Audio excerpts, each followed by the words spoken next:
కాంగ్రెస్ కు లిక్కర్ పై ఉన్న శ్రద్ధ ప్రజలపై లేదని ఆరోపించారు మాజీ మంత్రి హరీష్ రావు. తాము నిర్మించిన ప్రాజెక్టులను కాంగ్రెస్ రిబ్బన్ కట్ చేస్తోందన్నారు. రాష్ట్రంలోని గురుకుల పాఠశాలల పరిస్థితి అస్తవ్యస్తంగా ఉందన్నారు బీఆర్ఎస్ వర్కింగ్ ప్రెసిడెంట్ కేటీఆర్. అధికారుల పర్యవేక్షణ లోపం కారణంగా విద్యార్థులు తీవ్ర ఇబ్బందులు పడుతున్నారని మండిపడ్డారు.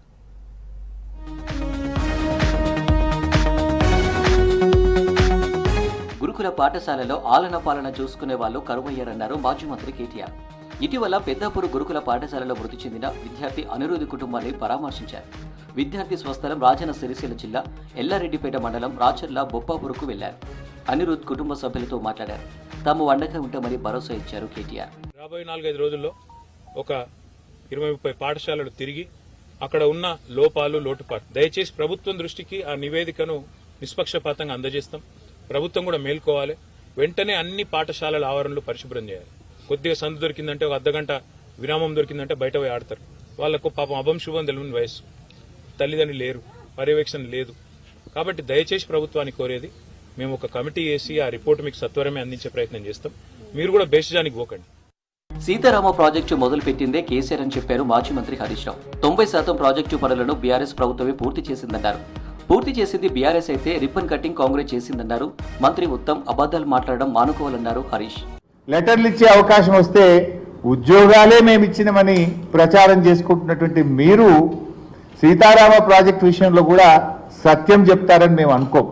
మేము నిర్మించిన ఫ్లైఓవర్లకు ఓపెనింగులు చేస్తూ, మేము కట్టిన ప్రాజెక్టులకు ప్రారంభోత్సవం చేస్తూ, మా హయాంలో ఆర్డర్ ఇచ్చినటువంటి బస్సులకు జెండాలూపుతూ, మా హయాంలో మంజూరైన కళ్యాణ లక్ష్మి చెక్కులు పంచుతూ కాలం గడుపుతున్నారు తప్ప ఒక్కటైనా నిర్మాణాత్మకమైన అడుగు ఈ 9 నెలల కాలంలో పడ్డదాన్ని నేను అడుగుతా ఉన్నా. ఢిల్లీ లిక్కర్ కేసులో ఈడీ, సిబిఐ కేసులో ఎమ్మెల్సీ కవితకు మధ్యంతర బెయిల్ ఇచ్చేందుకు సుప్రీంకోర్టు నిరాకరించింది.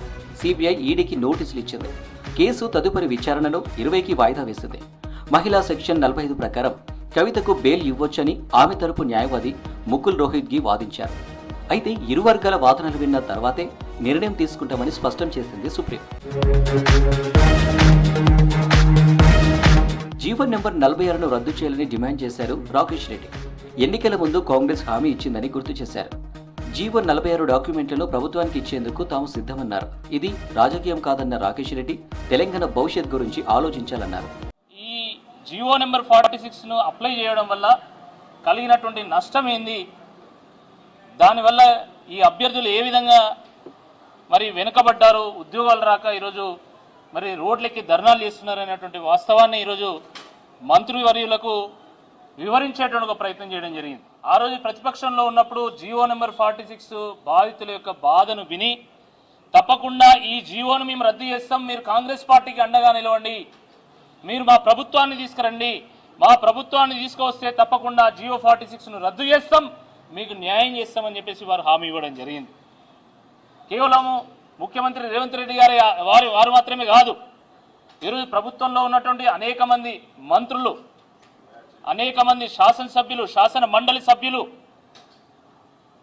అనేక మంది రాష్ట్ర కమిటీ చైర్మన్లు, వీళ్ళందరూ కూడా జీవో నెంబర్ 46 మేము రద్దు చేస్తాం, కాంగ్రెస్ పార్టీ కోసం మీరు ఓటు వేయండి, కాంగ్రెస్ ప్రభుత్వాన్ని తీసుకురండి అని చెప్పేసి వారు స్పష్టమైనటువంటి హామీ ఇచ్చిండ్రు. కోల్కతా డాక్టర్ ఘటనపై స్పందించారు కేటీఆర్. సభ్య సమాజం తలదించుకోవాల్సిన ఘటన అన్నారు. బాధ్యులు ఎవరైనా వదిలిపెట్టొద్దని బెంగాల్ సీఎం మమతను అభ్యర్థించారు కేటీఆర్.